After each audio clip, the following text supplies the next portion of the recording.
forgetfulness, but as she turned, her reflection in the kitchen window caught her eye. It didn't move when she did.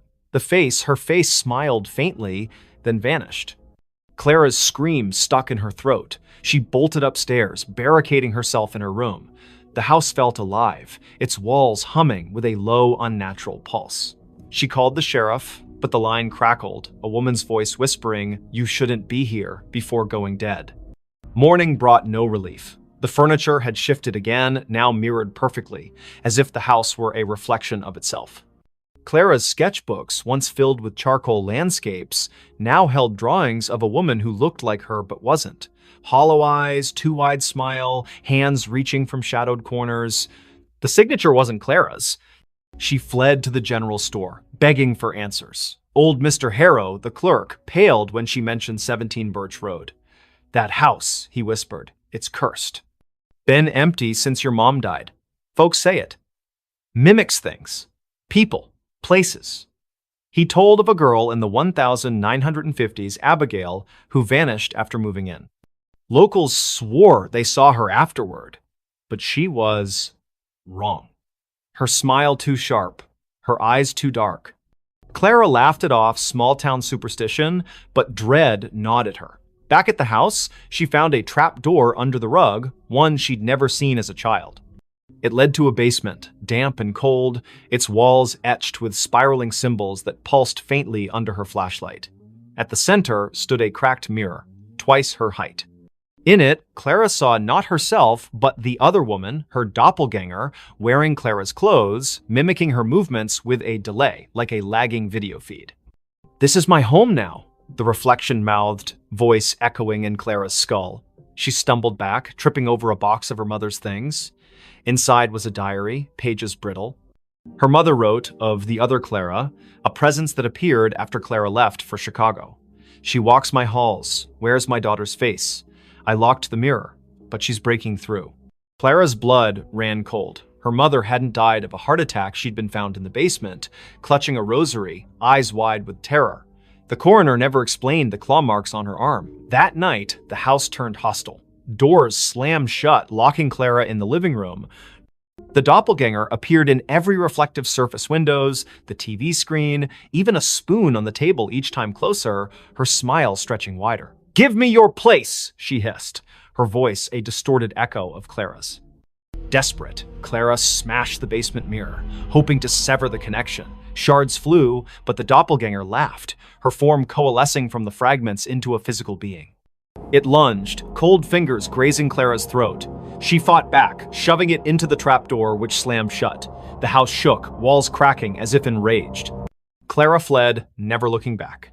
She hitchhiked to Burlington, renting a motel room. But the nightmare followed. Her reflection in the bathroom mirror flickered, showing the doppelganger's face. On her phone, photos of Hollow Pines showed a house that wasn't there, an empty lot where 17 Birch Road should be. Weeks later, a new family moved into a vacant house on Birch Road. They found Clara's duffel bag, her sketchbooks, but no Clara. Neighbors whispered of a woman seen at dusk, sketching by the church, her smile too wide, her eyes too dark. When police searched, they found a trapdoor, a shattered mirror, and a diary warning of a house that steals souls, replacing them with something else. Clara was never found. But in Hollow Pines, they say she still walks, trying to come home to a house that was never hers. That night, the mirror started talking. The antique mirror arrived at the thrift store on a damp October morning in 2025, its gilded frame tarnished, its glass clouded like a cataract eye. Nora Blake, a 29-year-old artist with a penchant for salvaging broken things, bought it for $10. "It's got character," she told the cashier, ignoring the way his hands shook as he wrapped it. Her apartment in downtown Ashwick, a crumbling mill town, was already a mosaic of thrift finds, chipped teacups, warped books, a clock that ticked backward. The mirror fit right in, hung above her fireplace, reflecting her cluttered living room in muted grays. Nora noticed the oddities that first night. While sketching at her easel, she caught a flicker in the mirror, not her reflection, but a shadow that darted out of sight. She blinked, chalking it up to exhaustion. She'd been pulling late shifts at the diner, her hands smelling of grease and coffee. But as she turned off the lights, A whisper slithered from the mirror. Nora. Her name, soft and deliberate, like a lover's sigh. She spun around, heart pounding. The room was empty, the mirror still. Sleep eluded her. The whisper came again at 3 a.m. Louder. Look at me. Nora stumbled to the mirror, her breath fogging the glass. Her reflection stared back, but her eyes seemed wrong too wide, pupils dilating like ink spreading in water. She touched the glass. It was warm, pulsing faintly. Stress, she muttered, unplugging every light and crawling back to bed. By morning, the mirror had changed. Its surface was clearer, almost luminous, reflecting details Nora hadn't noticed. A crack in the ceiling, a stain on the rug. But it didn't reflect her. Instead, it showed a woman who looked like Nora, same auburn hair, same freckles, but dressed in a high-collared gown, her expression hungry. "Stay with me," the woman mouthed, her voice echoing in Nora's skull. Nora covered the mirror with a sheet, but the whispers persisted, seeping through the fabric. "You're mine now." She called her friend Milo, a skeptic who fixed electronics and scoffed at ghost stories. He inspected the mirror, finding nothing, no wires, no speakers. "It's just old glass," he said. But his voice trembled when he noticed the sheet had fallen off, the mirror bare again. That night, Nora dreamed of the woman in the gown. She stood in a candlelit room, walls dripping with black mold, chanting in a language Nora didn't know. The woman's hands reached through the dream, clawing at Nora's chest. She woke gasping, claw marks burning across her ribs. The mirror glowed faintly, the woman's face pressed against the glass from the inside, smiling. Nora researched the mirror's origins. The thrift store had no records, but an old newspaper clipping mentioned a similar mirror owned by Evelyn Crane, an Ashwick heiress who vanished in 1892. Locals claimed Evelyn practiced witchcraft, trapping souls in reflective surfaces to cheat death. Her mansion burned down, but the mirror survived, passing through estate sales, each owner meeting misfortune, suicides, disappearances, madness. Desperate, Nora tried to destroy the mirror. She swung a hammer, but the glass didn't crack. The blow reverberated, knocking her back. The woman's laughter filled the room, sharp and gleeful. "You can't break me." Objects began moving, books slid off shelves, teacups shattered. The mirror's reflection showed not her apartment, but Evelyn's charred mansion, its walls alive with writhing shadows. Milo returned, pale but determined, with a priestess from a local Wiccan group. She burned sage, chanting protections, but the air grew heavy, the temperature plummeting. The mirror pulsed, and Evelyn's voice boomed. "This is my vessel." The priestess screamed, blood trickling from her nose, and fled. Milo stayed, gripping Nora's hand. "We burn it," he said. They doused the mirror in gasoline, but the flames wouldn't catch. Instead, the mirror's surface rippled, and Evelyn stepped out, her form solidifying, gown pristine, eyes black voids. Nora and Milo ran, but the apartment's doors locked, windows sealed. Evelyn's laughter chased them, her footsteps heavy. "You invited me in," she taunted, her fingers brushing Nora's neck, cold as frostbite. In a final stand, Nora faced the mirror, staring into Evelyn's eyes. "Take me, but leave him," she pleaded. The mirror flared, and Nora felt herself pulled inside, her body dissolving into light. She saw Evelyn's memories, betrayals, rituals, a desperate pact with something ancient. Then, darkness. Milo woke in the apartment, alone. The mirror was gone, the wall bare. Nora's sketchbooks lay open, filled with drawings of Evelyn's face. Police searched, but Nora was another Ashwick disappearance. Milo kept quiet, fearing disbelief, but he never returned to the apartment. Months later, a new tenant hung a cheap mirror above the fireplace. That night, it whispered, "Look at me." And in its reflection, Nora's face appeared, her eyes too wide, her smile not her own. The final note before disappearing. In the sleepy coastal town of Greyhaven, where the Atlantic's waves whispered secrets to the cliffs, the old lighthouse on Widow's Point stood abandoned. Its beacon hadn't spun since 1987, when keeper Amos Reed vanished, leaving only a cryptic note in the logbook. "The song calls. I must answer." Locals avoided the place, claiming the wind carried eerie melodies at night. But for Lena Harper, a 34-year-old composer with a faltering career, the lighthouse was a last chance to find inspiration. Lena arrived in October 2025, renting a cottage near the cliffs. Her symphony, meant to revive her reputation, was due in a month, but her mind was blank. Haunted by failures and a recent divorce, the lighthouse, looming against the gray sky, felt like a muse. She ignored the townsfolk's warnings, superstitions about siren songs and missing keepers. It's just an old tower, she told herself, hauling her violin and notebook up the spiral stairs. The interior was frozen in time. Rusted lanterns, a cracked logbook, and a gramophone in the keeper's quarters, its needle poised over a warped record. Lena set up her recorder, hoping to capture the ocean's rhythm for her score. That night, as fog smothered the coast, she played her violin, the notes echoing off the stone walls.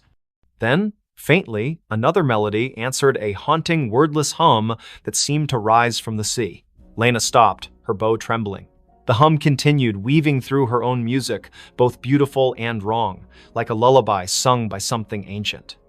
She checked her recorder. It had caught the sound, clear and unnervingly human. Wind through the cliffs, she reasoned, but her skin prickled. The gramophone needle twitched, spinning the record without power. The hum grew louder, now a voice. "Play with me." She fled to the cottage, locking the door. Sleep brought nightmares, shadows with liquid eyes, hands pulling her toward the waves.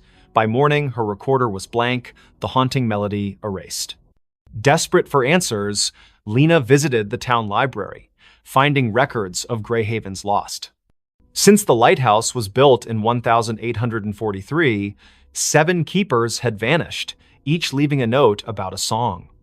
The last, Amos, was found days before his disappearance, wandering the cliffs, muttering about her voice. Lena's obsession grew. She returned to the lighthouse, playing her violin to lure the voice. It came stronger, singing in a language she didn't know, yet understood. "Finish the song and join us." Her fingers moved unbidden, composing a melody that felt like it belonged to someone else. She scribbled it down, a single page, titled "The Final Note." It was perfect, her masterpiece, but writing it left her drained, her reflection in the lantern room's glass pale and unfamiliar. That night, the lighthouse shook. The gramophone blared, its record spinning backward, spewing distorted wails. Lena's score glowed faintly on the table, the ink shifting, forming symbols that pulsed like a heartbeat. The voice was inside now. "You're mine." Shadows slithered from the walls, their forms humanoid but fluid, eyes glinting like oil slicks. They circled her, humming her own melody. Lena ran, but the stairs looped endlessly, each turn bringing her back to the lantern room. The glass walls reflected not the ocean, but a churning abyss, faces pressing against it. Amos, the other keepers, their mouths open in silent screams. The voice laughed, "Complete it or stay forever." In a panic, Lena grabbed her score and tore it, scattering the pieces. The shadows shrieked, the lighthouse trembling as if in pain. The gramophone exploded, shards cutting her arms. She stumbled outside, collapsing on the cliffs. Dawn broke, the fog lifting, and the lighthouse stood silent, its door sealed as if never opened. Lena fled Greyhaven, her symphony unwritten. She burned her violin, moved inland, and swore never to compose again. But the melody lingered, humming in her dreams. Months later, a package arrived at her new apartment, no sender, no postmark. Inside was a single sheet of music, her handwriting, titled "The Final Note." The ink was wet, smelling of salt and decay. She called the Greyhaven sheriff, who sent a deputy to Widow's Point. The lighthouse was empty, the logbook untouched since Amos's note. But on the cliffs, they found Lena's recorder, playing a loop of her voice, singing the haunting melody, though she hadn't returned. Her cottage was searched, her belongings were gone, replaced by a single note. "The song calls," I answered. Fishermen avoid Widow's Point now. On stormy nights, they hear a violin over the waves, joined by a chorus of voices that never fade. The lighthouse remains dark, but some swear its beacon flickers briefly, illuminating a figure at the edge of the cliff, playing one final note before disappearing into the sea. The hiker saw something he wasn't supposed to see. The Appalachian Trail stretched like a vein through the dense forests of northern Maine, where the trees grew so thick they swallowed sunlight. Ethan Caldwell, a 28-year-old photographer with a taste for solitude, hiked its lesser-trodden paths in September 2025. His goal was simple: capture the untamed beauty of the wilderness for a freelance gig. His backpack held a Nikon, a journal, and enough supplies for a week. He didn't expect company. Most hikers avoided this stretch, spooked by rumors of missing campers and strange lights in the woods. By the third day, Ethan was deep in the forest, miles from any road. The air was crisp, scented with pine and damp earth. He set up camp near a nameless creek, its water black under the canopy. As dusk fell, he noticed an oddity. His compass spun lazily, refusing to settle. "Cheap gear," he muttered, relying on his map instead. That night, under a moonless sky, he heard it a low hum, like a distant engine, pulsing through the ground. It wasn't animal, wasn't natural. Curiosity tugged at him. The next morning, Ethan followed the creek upstream, chasing the hum's source. His camera hung around his neck, ready to snap anything unusual. The forest grew denser, the trail vanishing into a tangle of roots and moss. Then he saw it, a clearing, unnatural in its perfection, as if the trees had been pushed back by an invisible force. At its center stood a structure, a stone arch, weathered and covered in glyphs that seemed to writhe under his gaze. It wasn't on any map, and Ethan had never read of ruins in this part of Maine. He raised his camera, snapping photos. The glyphs glowed faintly, a sickly green, though no light source explained it. The hum intensified, vibrating in his chest. Through the arch, the air shimmered like heat rising from asphalt, showing glimpses of a different forest, darker, with twisted, leafless trees. Ethan stepped closer, his lens capturing the anomaly. That's when he saw her. A figure stood just beyond the arch, humanoid but wrong, too tall, limbs too long, its face a blur of shadow. It didn't move, yet Ethan felt watched, his skin crawling as if ants marched beneath it. He lowered the camera, and the figure was gone. But when he checked the viewfinder, it was there, closer. Its face now a featureless void with pinprick eyes. His hands shook as he backed away, the hum now a deafening drone in his skull. Ethan ran, branches clawing at his face. His compass was useless, spinning wildly. The forest seemed to shift, paths looping back to the clearing no matter which way he turned. Panic set in as night fell, the hum replaced by whispers his name, spoken in a voice that wasn't human. "You saw," it hissed, echoing from every tree. He stumbled into his campsite, only to find his tent shredded, his journal open to a page he hadn't written. You weren't supposed to see. Desperate, Ethan checked his camera. The photos of the arch were gone, replaced by images of himself hiking, sleeping, eating, taken from angles that meant someone or something had been watching him for days. The last photo showed him standing before the arch, the figure behind him, its long fingers brushing his shoulder. He hadn't felt a thing. He fled toward the nearest ranger station, 20 miles south, using the stars to navigate. But the forest fought him. Roots tripped him, shadows moved against the wind. At dawn, he found a stream and followed it, hoping for salvation. Instead, it led back to the clearing. The arch loomed larger now, the glyphs pulsing red. The figure stood within, motionless, its void face fixed on him. "Join us," the whispers urged, now a chorus. Ethan's legs buckled, his vision blurring.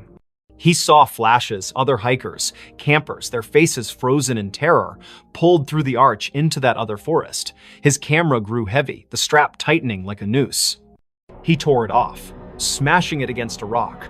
The whispers screamed, the arch flaring bright enough to burn his eyes. Ethan ran blindly, collapsing hours later near a logging road. A trucker found him, incoherent, babbling about an arch and eyes in the dark. Rangers searched, but found no clearing, no structure. Ethan's camera was gone, his journal blank except for that one scrawled note. Doctors diagnosed exposure and trauma, but Ethan knew better. He moved to a city, avoiding forests, but the whispers followed, faint at first, growing louder each night. You can't unsee. Months later, a hiker found a single photo wedged in a tree on the Appalachian Trail, a grainy shot of Ethan standing before a stone arch, his face pale, eyes wide. Behind him, a figure loomed, its fingers on his shoulder. The hiker burned the photo, fearing it would follow him too. But in Greyhaven's bars, they still talk of the arch that appears to the lost, and the things that watch from the other side, waiting for those who see what they shouldn't. The phone rang, but it wasn't plugged in. In the small town of Coldwater, Maine, where winter clung to the streets like a bad memory, Sarah Klein moved into the old duplex on Sycamore Street in December 2025. She was 31, a graphic designer fleeing a toxic relationship and a city that felt suffocating. The duplex was cheap, its faded wallpaper and sagging floors a small price to pay for solitude. The landlord, a nervous man named Mr. Greeley, handed her the keys with a warning. "Don't mind the quirks, old houses creak." Sarah nodded, eager to unpack and start over. The first quirk appeared on her second night. She was sorting boxes in the living room when the phone rang, a shrill, brassy jangle from an ancient rotary phone on the kitchen counter. Sarah froze. The phone's cord dangled unplugged, its end frayed and caked with dust. She approached it, the ringing growing louder, insistent. Hesitating, she lifted the receiver. Static crackled. Then a voice, low, garbled, neither male nor female, whispered, "You're not supposed to be here." The line went dead, the phone cold in her hand.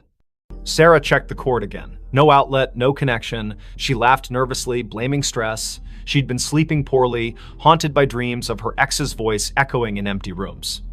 She unhooked the receiver and placed it in a drawer, determined to ignore it, but the next night it rang again, the sound muffled from inside the drawer. Sarah's heart thudded as she opened it. The receiver was back on the cradle, the phone unplugged. "Leave," the voice hissed when she answered. Sharper this time, like it was closer. She called Mr. Greeley, who chuckled uneasily. "That old thing? Been dead for years. Probably faulty wiring. He promised to send an electrician, but no one came."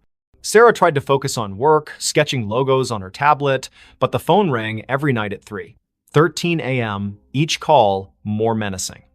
"Get out, or stay forever," it warned, the static now laced with faint screams. She stopped answering, but the ringing grew louder, vibrating through the walls.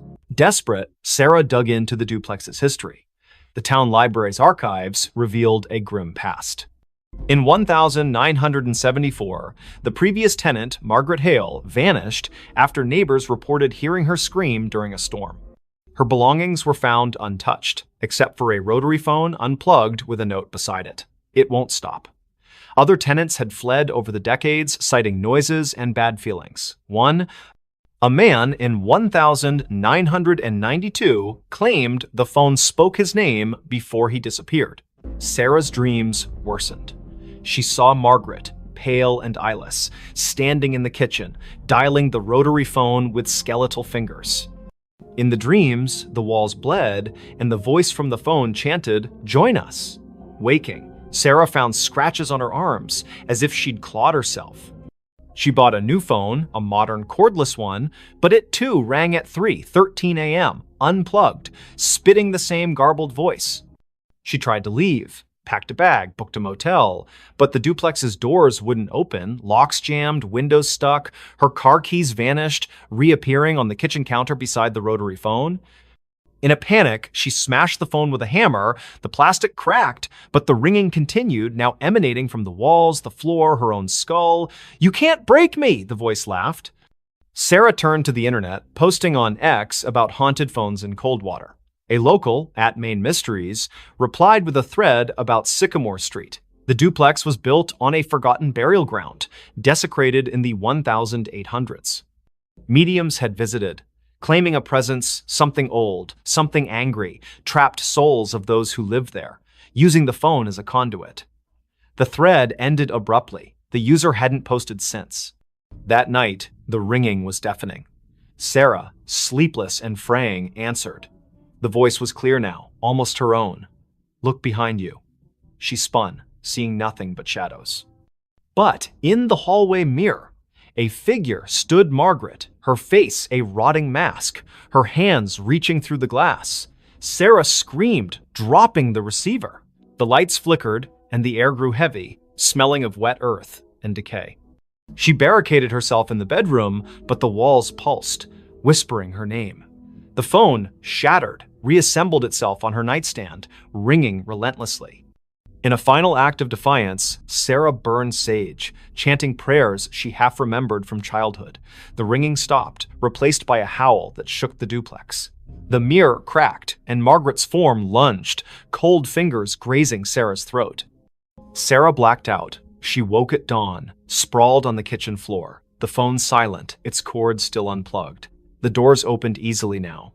She fled, leaving everything behind. The motel clerk in the next town swore she checked in alone, but Sarah felt watched, the voices echo lingering in her ears. Weeks later, a new tenant moved into the duplex. They found a rotary phone, pristine, on the counter. That night, it rang, unplugged, whispering a new name. In Coldwater, they don't talk about Sycamore Street anymore. But those who pass the duplex at 313 A.M. hear it, a faint brassy jangle, and a voice that begs, "Answer me." They dug up the backyard. In the quiet suburb of Elmwood, where picket fences and manicured lawns defined normalcy, the Hargrove family moved into 23 Oak Lane in the spring of 2025. The house was a steal, a charming craftsman with a sprawling backyard, snapped up after the previous owners vanished without a trace. Jenna Hargrove, a single mother of 37, saw it as a fresh start for her and her 12-year-old son, Lucas. The realtor glossed over the prior owner's disappearance, blaming financial troubles. Jenna, eager to escape her own past, didn't press. The backyard was Lucas's favorite part. Overgrown with wildflowers and shaded by an ancient oak, it begged for exploration. He wanted to build a treehouse, so Jenna hired a local landscaper, Mr. Polk, to clear the tangle of weeds and level the ground. Polk, a grizzled man with eyes like chipped flint, hesitated. "Folks say this yard's bad luck," he muttered, glancing at the oak. "Last owners dug here. Never seen again." Jenna laughed it off small-town gossip. The digging began on a Saturday, the air thick with the scent of turned earth. Lucas watched from the porch, sketching the oak in his notebook. Polk's crew unearthed roots and rocks, but by noon, they hit something hard. A metallic clang echoed as a shovel struck a rusted box the size of a small coffin, buried 3 feet down. Polk pried it open, revealing a collection of bones, human, weathered, and arranged in a spiral. A cracked locket lay at the center, its photo faded but showing a woman with hollow eyes. Jenna called the police. Sheriff Tate arrived, his face grim. "Not the first time," he said, bagging the bones. He wouldn't elaborate, but Lucas overheard him whisper to a deputy about the Oak Lane curse. The bones were sent for analysis, and digging stopped. That night, the house felt different. The air was heavy, the silence oppressive. Lucas woke to scratching beneath his bedroom floor, like nails clawing wood. "Mice," Jenna reassured him, but her voice wavered. The next day, Lucas found his sketchbook open to a new drawing, not his. The oak was depicted, its branches twisting into faces, their mouths open in silent screams. Jenna, pale, insisted it was a prank, but Lucas noticed her hands trembling. That evening, the backyard changed. The wildflowers wilted, their petals blackening. The oak's shadow seemed to stretch too far, pooling like ink across the lawn. At midnight, the scratching returned, now from the backyard. Lucas peered out his window and froze. The oak's branches swayed, though no wind stirred. Figures moved in the shadows, vague, humanoid shapes that flickered like bad film reels. He woke Jenna, who saw nothing but felt a chill that wasn't there before. "We're leaving tomorrow," she promised. But the car wouldn't start in the morning, its battery drained. Sheriff Tate returned with news. The bones were over a century old, likely from a family that lived on the land in the 1870s. They'd vanished after digging a well under the oak, leaving behind rumors of a deal with something in the earth. The locket's photo matched a missing woman, Eliza Marrow, rumored to have practiced rituals to bind the land. Tate warned Jenna to stay out of the backyard, but Lucas couldn't resist. He sneaked out at dusk, drawn to the oak. The ground where the box was found had shifted, forming a shallow pit.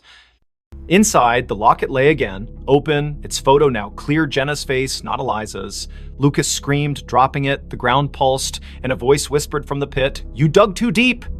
Jenna found him, dragging him inside. The house locked itself, doors jammed, windows sealed. The scratching became a pounding, shaking the walls. Shadows oozed from the floorboards, forming shapes with too many limbs, their eyes glinting like wet stones. "Give us the boy," they hissed, their voices a chorus of gravel and wind. Jenna clutched Lucas, barricading them in the bathroom. She burned sage, a trick from her grandmother, but the smoke curled into symbols matching those on the locket. The shadows laughed, their forms pressing against the door. In desperation, Jenna grabbed a kitchen knife and carved a circle around them, chanting half-remembered prayers. The pounding stopped, but the air grew colder, the shadows retreating to the backyard. At dawn, the doors opened. Jenna and Lucas fled to a motel. Sheriff Tate searched the house, finding nothing. No locket, no pit, just fresh dirt under the oak, as if untouched. The Hargroves never returned. The house was sold again to a young couple who ignored the rumors. They started digging for a garden, and the oak's shadow grew longer. Weeks later, a neighbor reported screams from 23 Oak Lane. Police found the couple's car running, doors open, but no trace of them. In the backyard, a new locket lay under the oak, its photo showing Lucas, his eyes hollow. At night, Elmwood residents hear scratching from the earth, and those who pass the house swear the oak's branches move, reaching for something only they can see. The smile in her last photo. In the sleepy town of Willow Creek, nestled between rolling hills and a sluggish river, Mia Reynolds was known for her photography. At 27, she had a knack for capturing the soul of her subjects' families, weddings, even the town's annual fair. Her studio on Main Street was cluttered with vintage cameras and Polaroids pinned to corkboards. But in November 2025, Mia took a photo that would haunt Willow Creek forever. It started with a commission from the town's historical society. They wanted shots of the old Grayson Manor, a crumbling estate on the outskirts, abandoned since the 1940s.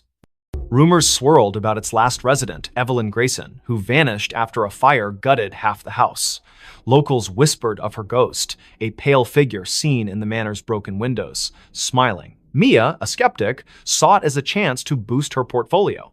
She arrived at the manor on a foggy afternoon, her Nikon slung around her neck. The air was heavy, smelling of damp wood and something sour like rotting flowers. The manor loomed, its spires jagged against the gray sky, windows like empty eyes. Inside, dust motes danced in her flashlight's beam, illuminating peeling wallpaper and charred furniture. Mia snapped photos, the click of her shutter echoing in the silence. In the upstairs parlor, she found a cracked vanity mirror, its surface clouded but oddly warm to the touch. As she framed a shot, her camera's viewfinder flickered, showing not the room, but a woman pale, with long dark hair, wearing a tattered dress. Her smile was too wide, stretching beyond human limits, her eyes black voids. Mia gasped, lowering the camera. The room was empty, but the mirror reflected the woman, her head tilting as if studying Mia. Heart pounding, Mia fled, her photos untouched. Back at her studio, she developed the images. Most were normal, dusty rooms, broken stairs, but the last photo, taken in the parlor, showed the woman standing behind Mia, her smile splitting her face. Mia's own reflection in the photo was wrong, her eyes wide with terror she didn't remember feeling. She burned the print, but the image lingered in her mind, that smile searing itself into her dreams. That night, her studio phone rang, though the line had been disconnected for months. Static crackled, followed by a voice, soft, feminine, giggling, "You saw me." Mia yanked the cord from the wall, but the ringing continued, now from her cell phone, then her laptop, then nowhere, and everywhere. She locked the studio and ran home, but the giggling followed, echoing in her apartment's walls. Mia confided in her friend Caleb, a librarian with a passion for local history. He dug into Grayson Manor's past, uncovering Evelyn's story. In 1943, Evelyn, a recluse, was suspected of occult practices. Neighbors reported strange lights and chants from the manor. The night of the fire, Evelyn was seen smiling through the flames, unharmed, before vanishing.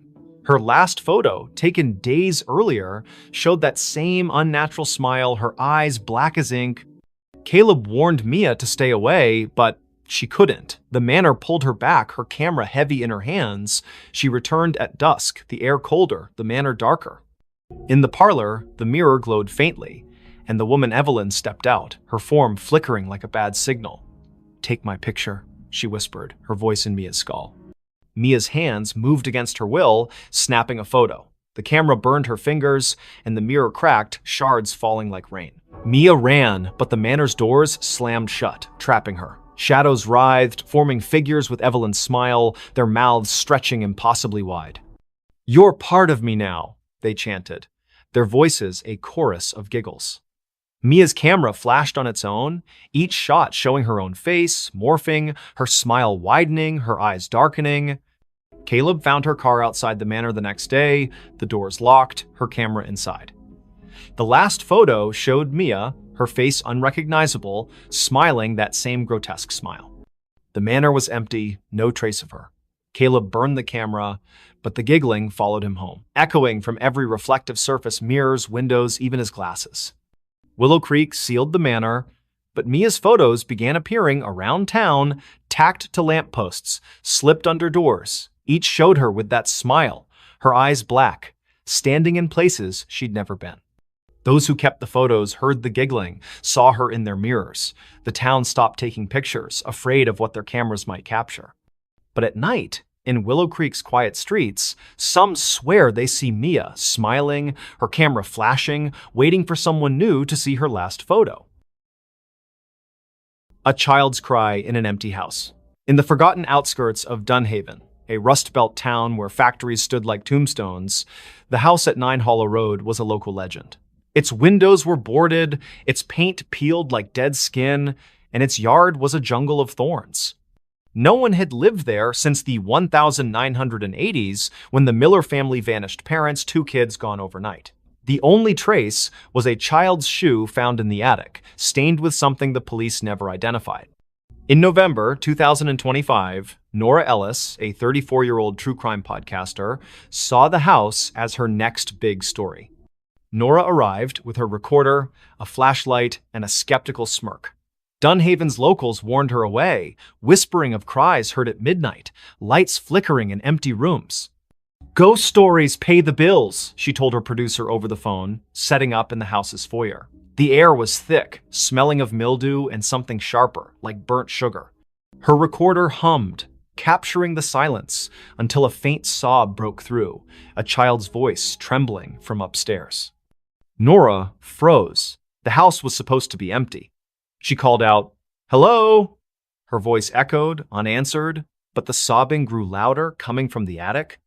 She climbed the stairs, their creaks swallowing her footsteps. The attic door was ajar, though town records swore it was nailed shut after the Millers' disappearance. Inside, the air was colder, the darkness heavier. Her flashlight caught a child's drawing on the floor, stick figures in a circle, their heads scratched out, red crayon dripping like blood. The sobbing stopped. Nora's recorder crackled, replaying the cry on loop, though she hadn't touched it. "Help me," the voice whispered, now inside her head. She stumbled back, her flashlight flickering. In its beam, she saw movement, a small figure darting behind a pile of moldy boxes. "Who's there?" she shouted, but the attic was empty again. Her recorder now played a different sound, laughter, high and cruel, layered over the sobs. Nora dug into the Miller's case that night, holed up in a motel. Old newspaper clippings told of the family's odd behavior before they vanished, parents pale and withdrawn, the children, Anna and Tim, seen drawing strange symbols in the yard. A neighbor claimed Anna spoke of friends in the walls who sang to her. The police found no bodies, no clues, only that shoe, a girl's sneaker, size 3, with stains that tested inconclusive. Back at the house the next day, Nora set up motion sensor cameras. At dusk, the sobbing returned, now from the basement. She descended, the stairs slick with dampness. The basement was a maze of crates and rusted pipes, the air thick with the burnt sugar smell. Her camera caught nothing, but her recorder picked up whispers. "Stay with us." A child's handprint appeared on a crate, wet and glistening, though the floor was dry. Nora's skin crawled as the sobbing turned to giggles, echoing from every corner. She found a loose floorboard, prying it up to reveal a tin box. Inside were Anna's drawings, dozens of them, showing a faceless figure with too many arms, surrounded by crying children. A note, in childish scrawl, read, They want us to stay forever." As Nora read, the basement door slammed shut. Her flashlight died, and the giggles became screams. Not a child's, but something older, hungrier. "You found us," it hissed. Nora's cameras failed, their footage corrupted, showing only static with faint outlines of a child's face, eyes black. She ran, but the house seemed to shift, hallways looping, doors leading back to the basement. In the attic, the drawings had multiplied, covering the walls, now depicting Nora alongside the faceless figure. Her recorder played her own voice, screaming, though she hadn't opened her mouth. Desperate, she smashed a boarded window, crawling into the thorn-choked yard. The cries followed, now outside, circling her. She stumbled to her car, driving to the motel, but the rearview mirror showed Anna's face, her eyes hollow, her mouth a gaping smile. Nora swerved, nearly crashing, and the face vanished.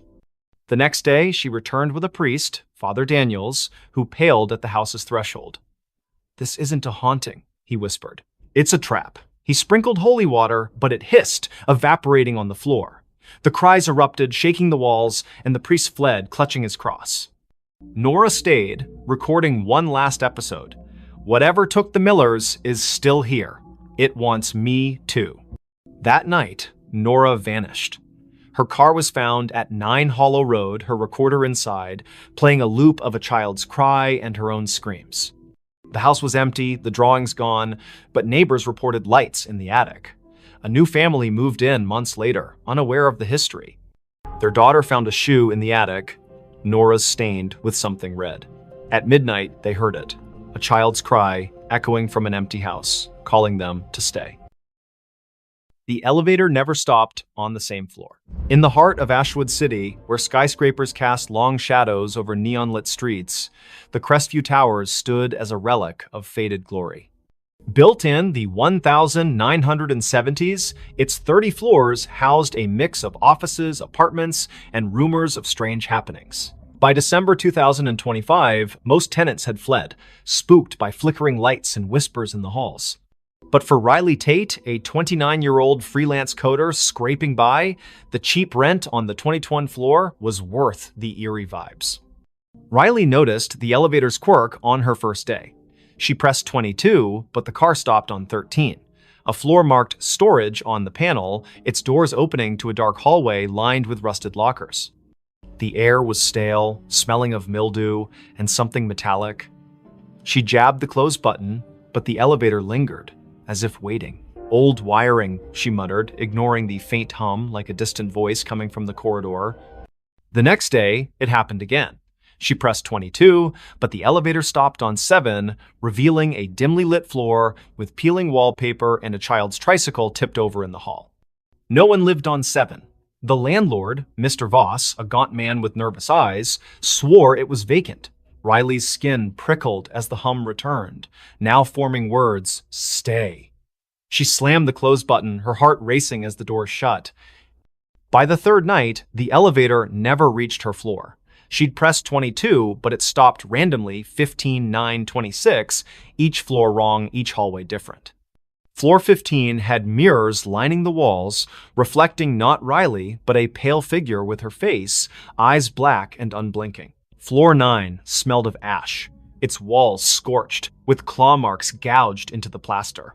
Floor 26 was freezing, its windows frosted over, showing a city skyline that wasn't Ashwood's jagged alien under a red sky.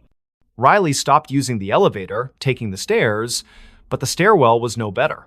Doors to random floors were unlocked, leading to the same strange halls she'd seen from the elevator. Her phone's GPS showed her at Crestview Towers, but the coordinates flickered, sometimes placing her miles away in an empty field. She called Voss, who dismissed her concerns. "Old buildings creak," he said, but his voice trembled. Desperate, Riley researched the tower's history on X and in the city library. Crestview was built on the site of a 1920s asylum razed after a fire killed dozens.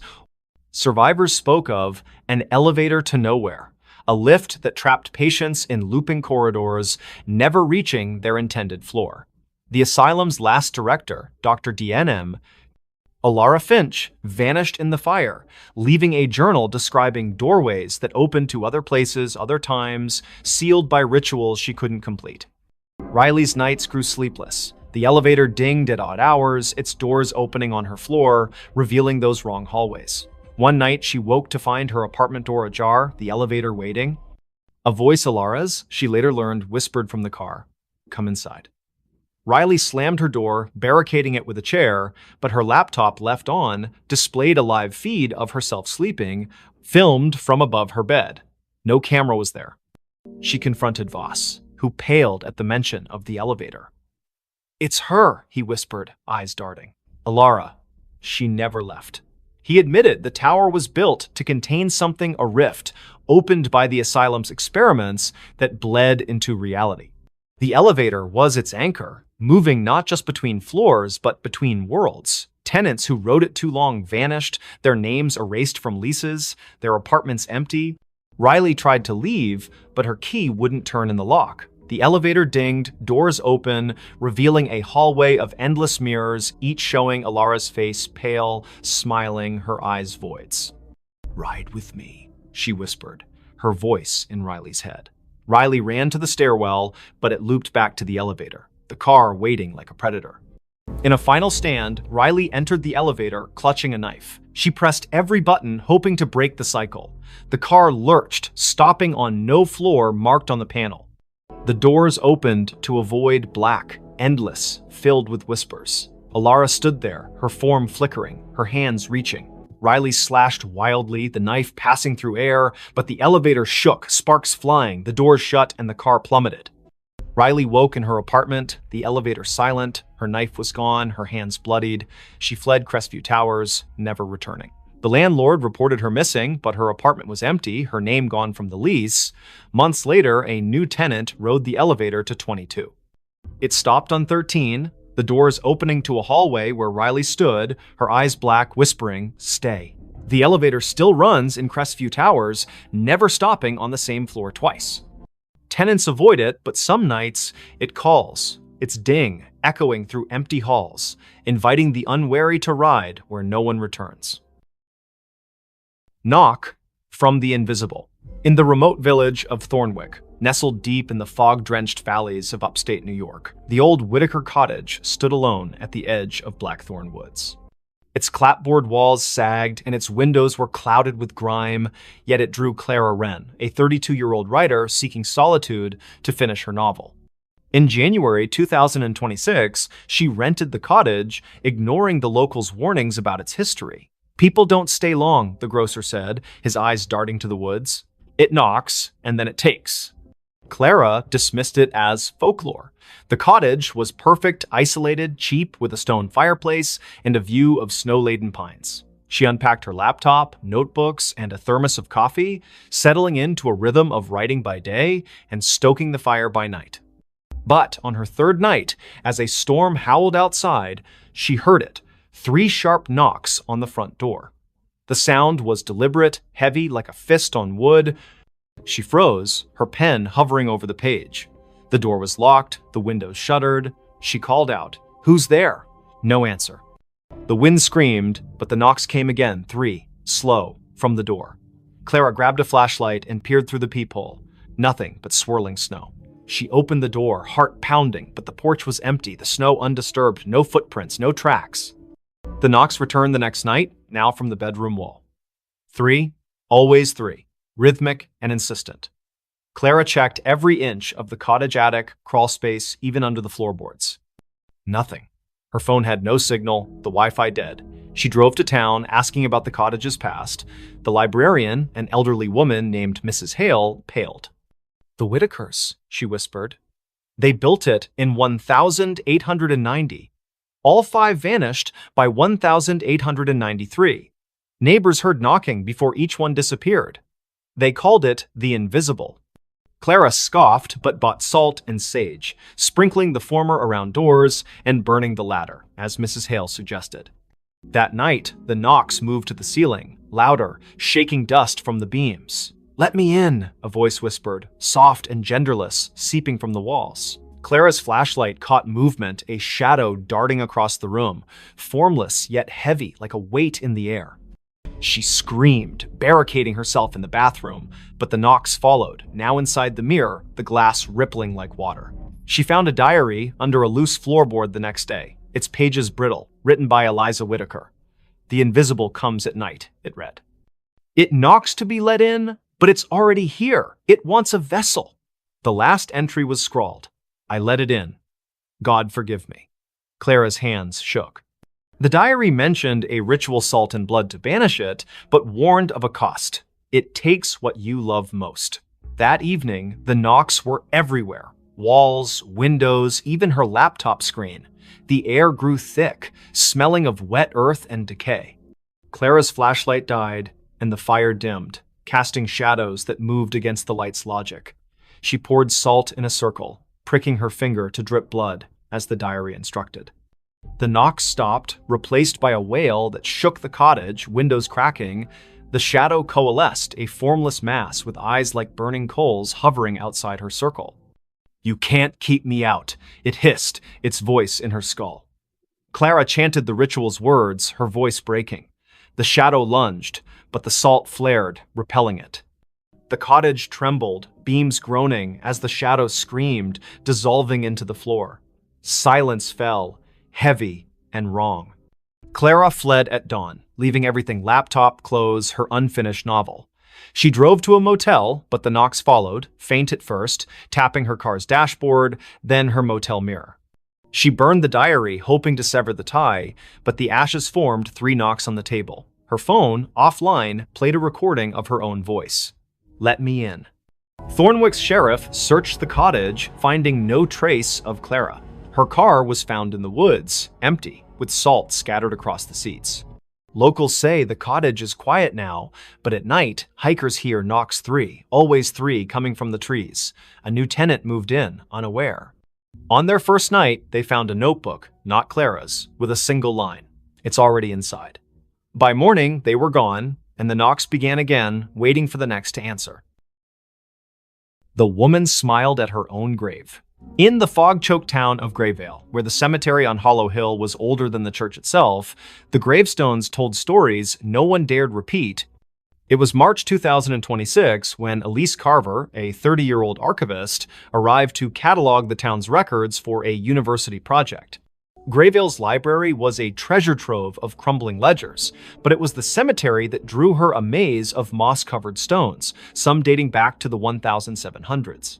Locals avoided it, whispering of a woman seen wandering among the graves, smiling at one in particular. Elise, ever the skeptic, dismissed the tales as rural superstition.